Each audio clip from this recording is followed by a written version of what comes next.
proceedings. Thank you very much. Thank you very much, Ilona, Reda, and Fuad. After that insightful set of high-level plenaries, as all good things must come to an end, and that also includes great things, welcome indeed to the closing of the 2024 Climate Law and Governance Day. We are delighted that so many of you have been able to access such interesting sessions throughout the course of the day and have stayed all night with us across time zones right through the end. Maeve?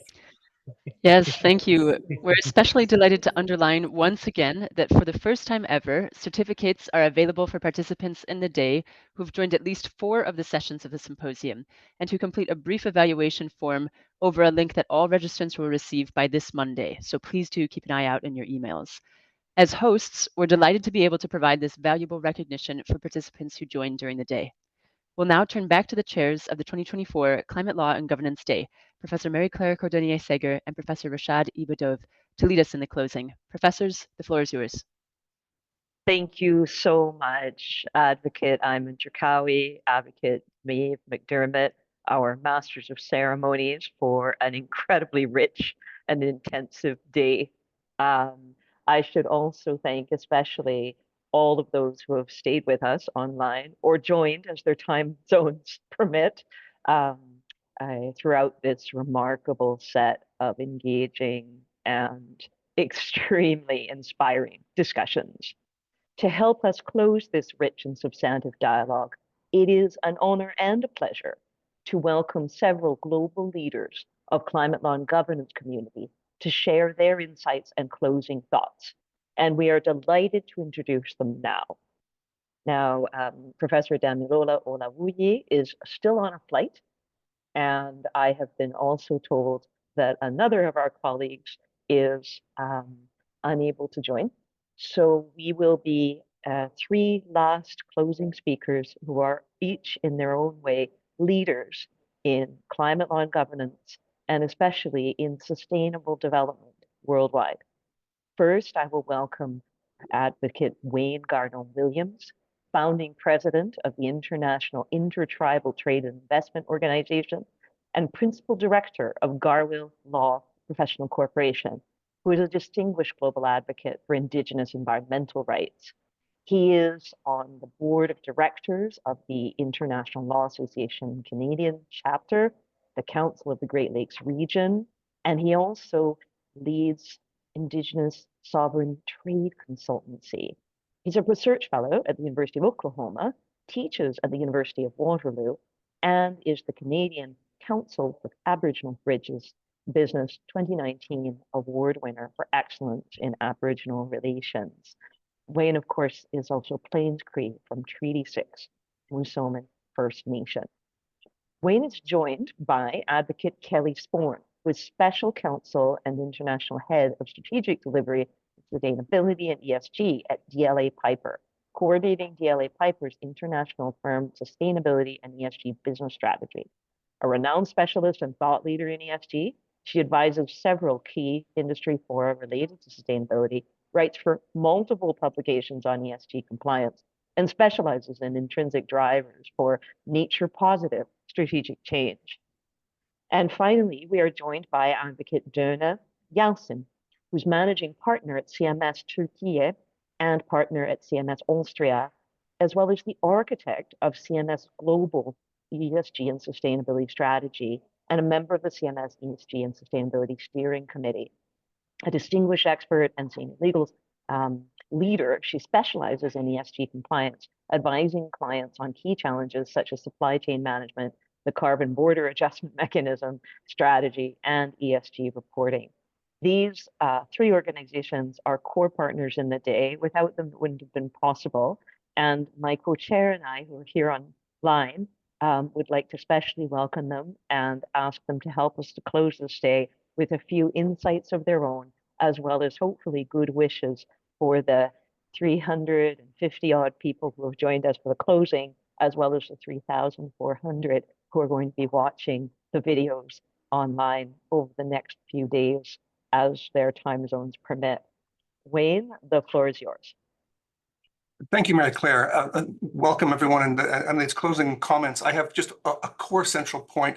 I want to remind everyone that the UN Special Rapporteur for Indigenous Rights, Francisco Cali, stated in November 4th, 2024, when he addressed the United Nations, on the issue of COP, one of his statements was to allow the full and effective participation of Indigenous peoples in decision-making processes at all levels of the COP process. Indigenous peoples play an essential role in the advancement of climate action, and their voices must be heard. And that is what Francisco Cali has said as the ambassador for the United Nations Special Rapporteur on Indigenous Rights. And so the closing thing I want to leave you with is the fact that the indigenous lens to these problems need to be respected. So, for example, the World Economic Forum global report on the Global Risk Report states in part that humanity relies on indigenous communities to be stewards of ecosystems, protecting and preserving environmental resources. Indigenous peoples comprise less than 5% of the world's population, but protect 80% of its biodiversity. So why is this important for this conference? Well, Indigenous peoples may hold some of the secrets to sustainable economic development for the next 100 years. And I just want to share with you three concepts, three Indigenous lenses that environmental sustainability can possibly embrace, and nation states can look at as a way of looking at how we can be successful the next 100 years. Just three. One, Secwepemc peoples in central British Columbia. They're keepers of the salmon. And in their territory, they have a vast array of salmon. They have coho, chinook, pink. And these salmon lay eggs and spawn and every 4 years. And these people understand from time immemorial that they're the stewards of the lands. And as such, not only take what they need from the bounty of nature, but actively exercise their fiduciary duty to nature to give back to the ecosystem. The second one, the Haudenosaunee of the Iroquois Confederacy, made up of Mohawk, Oneida, Onondaga, Cayuga, Seneca, and Tuscarora nations. They have the Great Law, which is the seventh generation principle, to only make a decision that will not adversely impact the seventh generation. And this law is still applied today in decisions impacting energy, water, natural resources, and ensuring those decisions are sustainable for 7 generations into the future. And the last one, the third one, the Maori, the Maori of New Zealand, the principle of Takanga Maori, which is roughly converts into Maori traditional rules and cultural norms.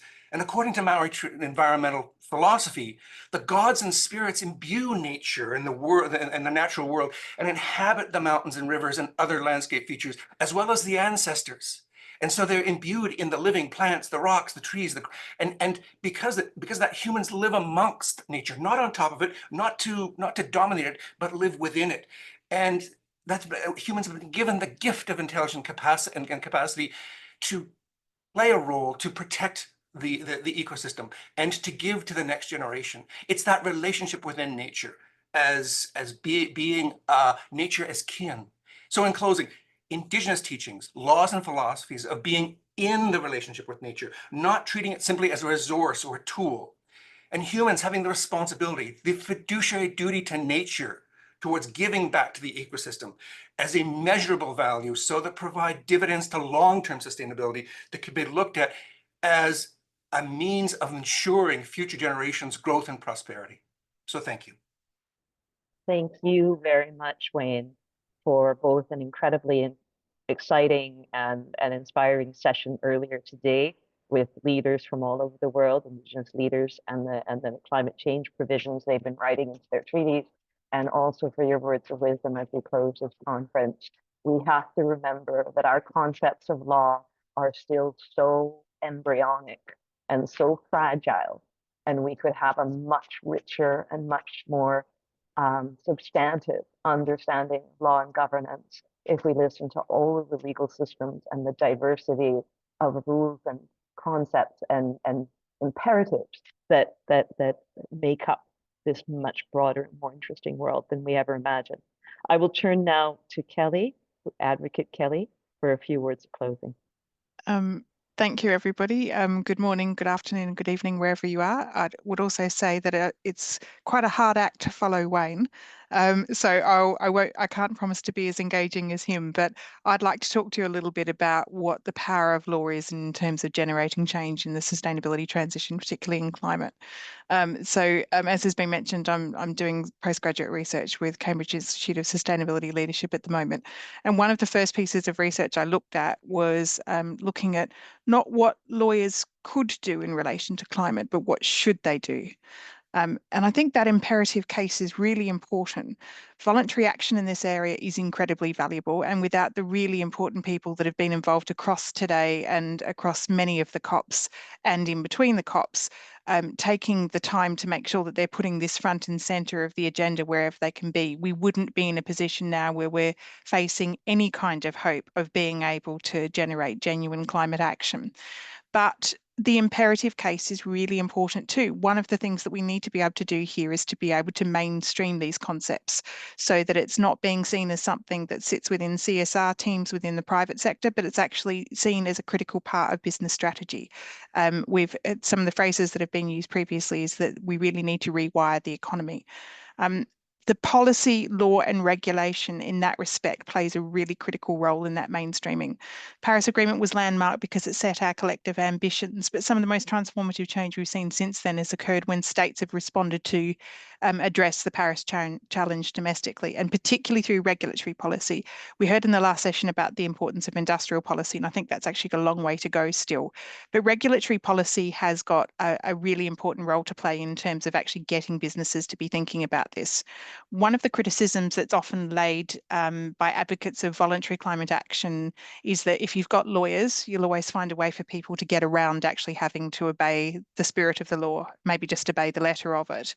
And that can be true when you've got simplistic policy approaches. But what we've seen, particularly in Europe more widely, and I'm defining Europe here in a geographical rather than political sense, is a systems thinking approach to climate policy.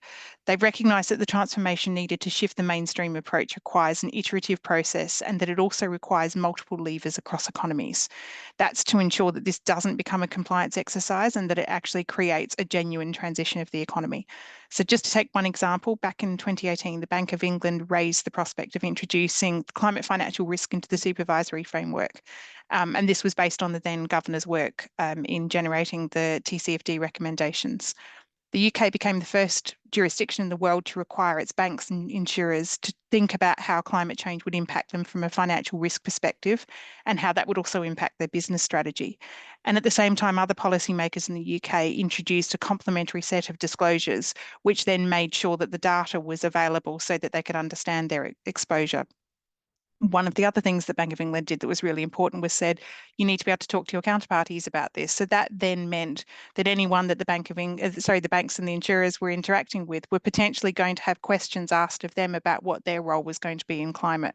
We've seen a similar position adopted in the EU in many respects, but we've also seen the EU target the asset management sector, which is a very deliberate and clever choice. If you want to shift a whole economy, one of the things you do is you find the sector that touches everyone, and most people need at some point or another to have either money or insurance. And if you're looking at the financial services sector, the hinge point is asset management. So by a very clever piece of law targeting one particular part of the financial services sector, the ramifications across the wider sector was enormous. And then that had an effect across the economy in different ways. We've also seen things like introduction of supply chain regulation. If you're a policymaker dealing with a global problem, but you've got the jurisdictional limitations on you, the one way you can get your bang for your policy buck is to address it through supply chains.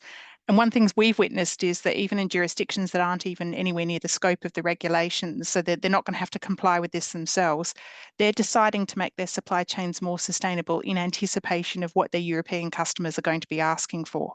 We've seen changing stewardship requirements. We've seen a change in the focus of what disclosure is focusing on. We've seen greenwashing regulation and supervisory standards. Those have activated stakeholders to also put pressure on businesses. I don't want to overstate the position. There's a lot more that still needs to be done. And obviously the clock is ticking. But I'm seeing for the first time in my career, businesses asking for more regulation. They want to be empowered to make the decisions they need to mainstream climate and other sustainability issues. If I leave you with one thought today, it should be that whatever else needs to be done, we should never underestimate the power of law in generating change. Thank you.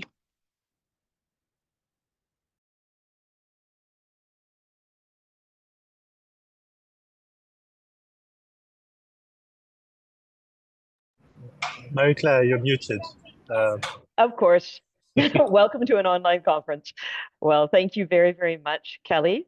And thank you especially for your excellent and very inspiring remarks. I agree with you. And of course, it's part of our theory of change that if we can convince enough of our colleagues to be that shield and to convince everyone else to at least hold back a little bit with their swords, we will be moving as far forward as we can during these very, very difficult times. I'm going to turn to Derna Yalcin, who has joined us as well online, and I'd like to welcome our fourth speaker, who it looked like, due to the loss and damage negotiations and informal informals, wasn't going to be able to come, but has actually managed to separate himself and join us as well. So I'd like to warmly welcome, of course, one of the architects of the Paris Agreement, an incredibly committed barefoot lawyer who works with the communities affected by flooding and other impacts of climate change across Bangladesh as executive director of the Center for Climate Justice of Bangladesh, who is also, of course, one of the senior negotiators and advisors of the Warsaw International Mechanism on Loss and Damage, and of course, the new response fund that after literally a decade of struggle, they have managed to secure in the negotiations just last year. So I will welcome Hafij Khan, who will be joining us, and I will especially turn to Derna to hear her words on this distinguished closing plenary. Derna. Thank you very much, Marie-Claire. I will be very, very quick because I definitely want to hear, so to say, our last speaker and his insights. Well, thank you very much, everyone, for having me. It's really a pleasure. And thank you, everyone, for organizing this very, very, very important, so to say, course. We are here at the grounds, many of us, right, and running from session to session, from negotiation to negotiation. And one thing which is echoed everywhere is policy. I mean, legal is really the backbone and the heart of this transition. So Kelly mentioned already a lot around how important it is for the movement we need. But let me share with you some additional thoughts. It's not just about the, so to say, quantity, but quality of regulation and policy. You know, with new policies coming in, we often see in practice when we try to help businesses to become good corporate citizens and to transition, that they're often blocked, right? When regulations are not talking to each other, when they're just focusing on one sector and not, so to say, having a holistic approach. A lot of clients really try to transform their businesses to turn this challenge into an opportunity, are stuck, right? This overheats systems. This creates really inefficiencies. So what I would ask all you to do is, as then, so to say, going out, advocating for a very, very important client we can have, which is nature, right, which is environment, to really raise your voice and really show with specific examples which regulation is not working, where we need legal reforms, where we need other stakeholders at the table, like businesses, right? They are not just the bad guys. They can and they have to be part of the, so to say, solution.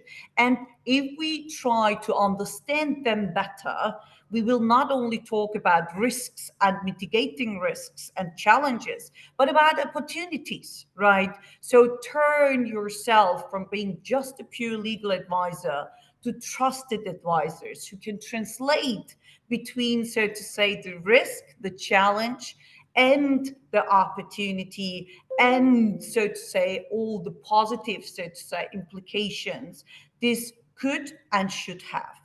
And we should never forget that I did, so to say, I was sitting at the panel with the World Business Council for Sustainable Development. And there was a very, very important question coming from someone who is located in an emerging market, in a developing market. And we were sitting there at the panel with EBRD and others. We're talking about these countries need to scale up technology, right? They need to do capacity building and everything, and look at the best practices around. And this participant asked me, yes, that's nice, but what about our local circumstances, right? So shouldn't we not talk about them too? And there I said, of course, there shouldn't be, there is no one size fits all, right? And we lawyers need to take care about these nuances, right? And bring in, so to say, the environmental difficulties we face in different jurisdictions, understand it better, right? Not just look at it from an international lens and say, oh, that worked very well here, let's go there. And I was very open with them. I said, don't misunderstand me. We are representing the global north. We had the wealth, we had the technology, and yet we made all these mistakes, and we are here. So learn from our mistakes. Please, all of you, communicate these mistakes, right?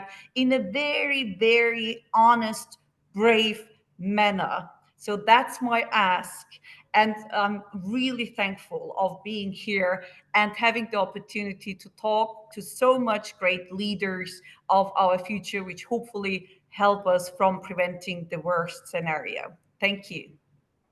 Thank you, Derna. And your message of courage, of contributions, and of compliance is a powerful one that we're picking up in our work, and we are going to be developing as fast and as furiously and as exponentially as we possibly can in the coming years, because it's so clear that it's necessary.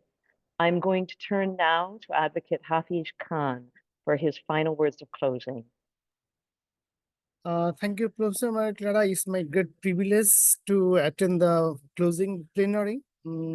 So I think Climate Law and Governance Day has become prominent even at the COP processes that brings together many lawyers, practitioners, scientists, academics, and to discuss and to develop some legal strategies to take the climate actions. So I would like to appreciate Professor Maria Clara and her team for your great efforts for this event. Being one of the lead negotiators for 45 least developing countries on loss and damage, I would like to take the opportunity to update on the current state of negotiation on loss and damage, and I would be very brief.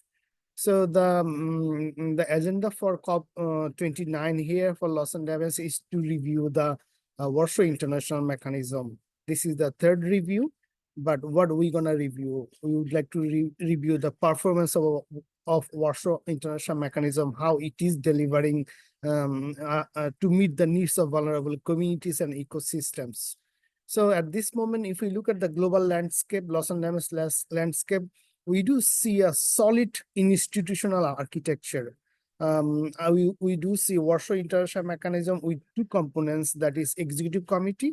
I'm one of the members for this Executive Committee that aims to provide the political and policy guidance to the vulnerable states. Second, Santiago Network that aims to catalyze the technical assistance to the vulnerable communities, and that works with an advisory board that is also a constituted body.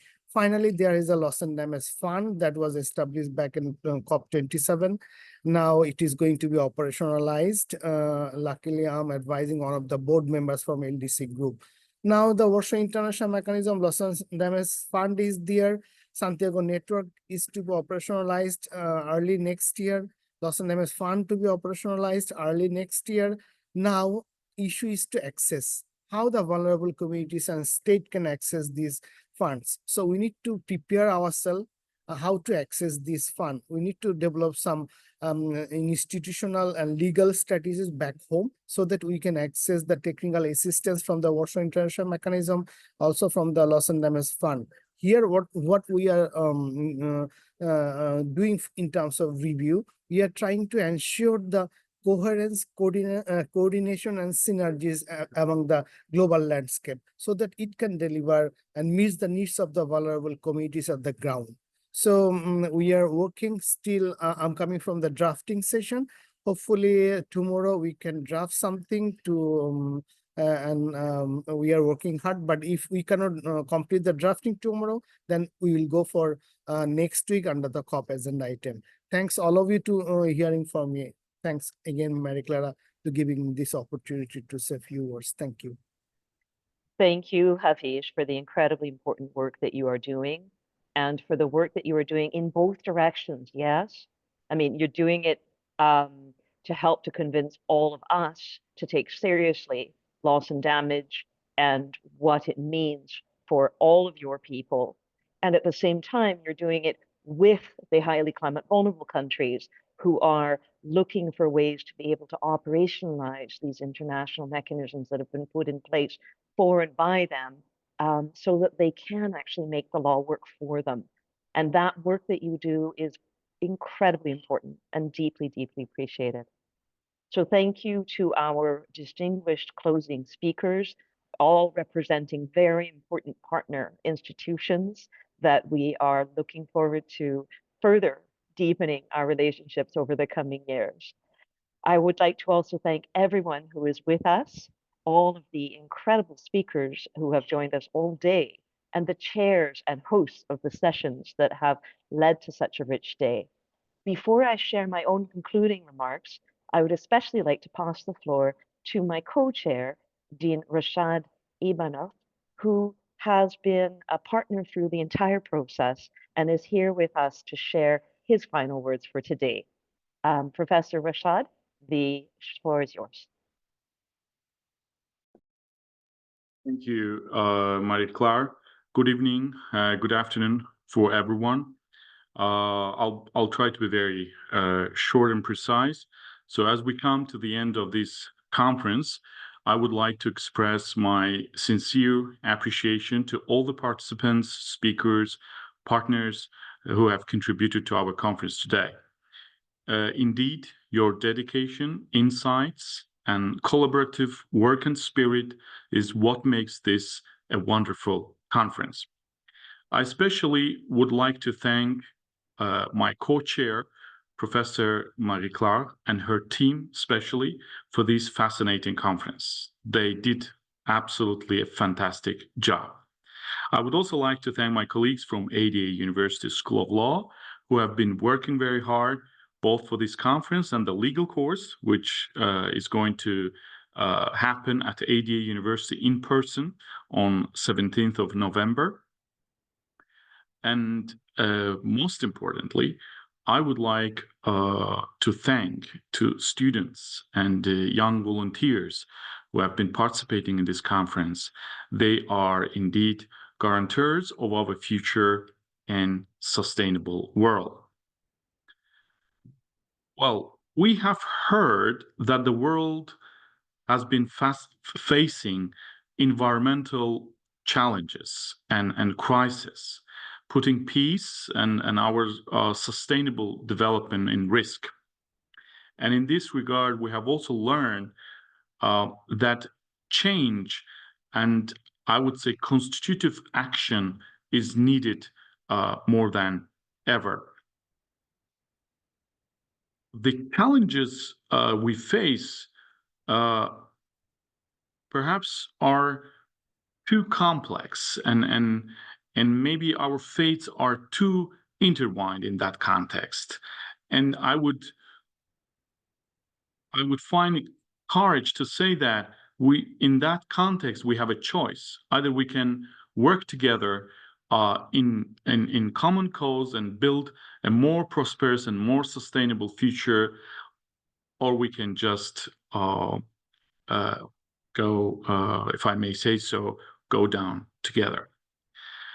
In this regard, it is crucial, I believe, to continue investing on strengthening the rule of law, fundamental human rights, fairly structured political justice, social inclusion, effective and accountable institutions, and to promote innovative governance solutions, not only within local or national level, but also in global context. In particular, it's important to reestablish trust in institutions, which require greater transparency and integrity, and a genuine commitment to understanding and responding to people's needs and interests. Empowering people in communities to claim or to protect their rights, or I would say participate in decision-making, may also help to basically move forward our actions toward climate justice and environmental transformation. Of course, indeed, governments must take the lead, but the collective efforts of international organizations, civil society, parliamentarians, media, youth movements particularly, private sector, and other stakeholders will be needed to overcome the standing environmental challenges that we face in our modern world. In other words, it is only by working together we can create a more peaceful, just, favorable, and environmentally sustainable world for all of us. Thank you again. I wish you to have a great evening or day. Thank you very much, Professor Rashad. As we draw our Climate Law and Governance Day 2024 to a close, you have all of our gratitude, and despite these very challenging times, a renewed sense of optimism for the future of climate law and governance, that the exponential scale up that is so desperately needed is possible. I mean, indeed, in the words of Albert Einstein, it is possible because it is necessary. Today's discussions have demonstrated the extraordinary power of legal innovation and collaboration in addressing the climate crisis. From our morning's exploration of climate compliance in international courts and tribunals, to the incredibly rich and substantive expert sessions ranging from Pacific Island students and bringing climate change to the International Court of Justice, to sustainable finance rules and standards for climate transitions in emerging markets, to growing the bioeconomy through law, to climate competent lawyering, the rights of migrants, to indigenous treaties, voices and practices, just to highlight a few of the incredibly fascinating conversations that our partners and hosts have been able to hold together today. Then our afternoon's deep dives into carbon take-back obligations and breaking the oil spell. We've witnessed the breadth and depth of legal expertise that is being brought to bear on our greatest global challenge. Indeed, the justice challenge of this century, which is climate change. I'm particularly delighted in this context to share, and I gave you a sneak preview this morning, some remarkable achievements that highlight our community's commitment to action. First, it brings me special joy to highlight the announcement that we shared this morning. I am thrilled to underline that thanks to all of your efforts, we have reached, indeed exceeded, our Glasgow COP26 pledge that we made during Climate Law and Governance Day in 2021. We set a very ambitious stretch target to expand our climate law capacity registry from 600 lawyers worldwide to 6,000 registered climate law and governance specialists by COP29. And this week, we celebrated crossing this crucial milestone. Indeed, this tenfold increase represents a new generation of legal expertise ready and prepared to throw everything they have at tackling the climate crisis, which is possible because it's necessary. Yeah.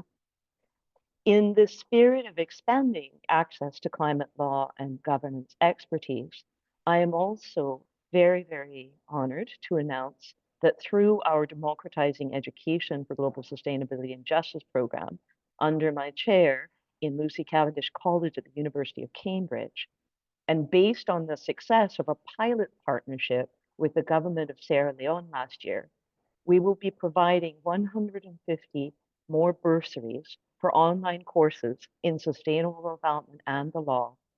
And these are for key essentials briefings, 3-week certified courses, to current and future law and policy leaders from climate vulnerable areas. Specifically this year, we are exploring new partnerships with Pakistan, with Bangladesh, and with the Caribbean small island states. This contribution directly addresses the gaping capacity chasm that we discussed this morning, especially ensuring that those on the front lines of climate change have the legal tools they need to be able to not just implement their nationally determined contributions and progressively undertake more ambitious commitments, but indeed take on those much tougher challenges that Professor Rashad has underlined if we care about climate justice, the rule of law, inclusion, and a transition that leaves no one behind. Now, to discuss this and indeed to be able to see each other in person, for those who are here in Baku with us, I'm very, very happy to invite you all to join us tomorrow, Saturday, November 16th at 6:30 p.m. inside Event Room 5 in the Blue Zone, or online via the COP28 platform for our special side event, Legally Bold, Law and Governance for Ambitious Finance and Nationally Determined Contributions. This session is particularly timely, as we know that out of the 186 first round NDCs, over 169 prioritized legal institutional reform just in order to be able to meet their targets. And we have another round coming, and we're going to need all of that law and policy expertise in all of those countries on the ground now. We will explore in this event how law is advancing an ambitious new collective goal on climate, finance, adaptation, resilience, and just transition to net zero, while also examining ways to reduce barriers and inspire new NDCs that are a great deal more ambitious. So as we close today's proceedings, I would like to express my deepest appreciation to our distinguished partners and hosts with their chairs of the different substantive sessions, and keynote speakers, and indeed all speakers, our dedicated organizing team, and the network of incredibly inspiring law and policy leaders and volunteers who have been with us through this entire process across multiple time zones, and some of them up at 2 o'clock in the morning or awake till midnight, helping to make this day a success. We deeply, deeply appreciate your contributions. And of course, to each of you who participated in this vital dialogue. Your commitment to advancing climate law and governance gives all of us hope that together we can still build the legal frameworks that are needed for effective climate action in time. Thank you all. I am actually looking forward to continuing our important work together, not just at tomorrow's side event, but moving forward. And in that light, I would like to give the very last word before turning back to our Masters of Ceremony, to our rapporteur, Advocate Lara Duvartiris, to let us know what is going to happen to all of your incredible work here today. Advocate Lara? Thank you so much, everyone, for this mammoth day. As noted in the opening, I'm honoured to be joining you for the next few years as the inaugural rapporteur of the Climate Law and Governance Initiative. So going forward, I will be collaborating with you all to prepare the report from the day. And thank you to our team of moderators and rapporteurs who volunteered to make that possible, who will be sending me notes for collation, and to the entire team, thank you so much, not just for today, but for all that you've done. We're hoping this report will convey the flavour of the rich and insightful dialogues we've heard today, depending on your time zone, but also sharing the new partnerships, the projects, and potentially law and policy reform that has been sparked and strengthened throughout the day. So I look forward to getting in touch with all of you, to our chairs and speakers in the coming days as we advance the report, and following up with you all from the brilliant collaborations that have been launched and highlighted today. So look after yourselves, and thank you, everyone. Thank you very much. This brings us to the close of the 2024 Climate Law and Governance Day here in Baku. Please do join us for the 2025 Climate Law and Governance Day during the UNFCCC COP30 in Berlin. Thank you very much. Take care.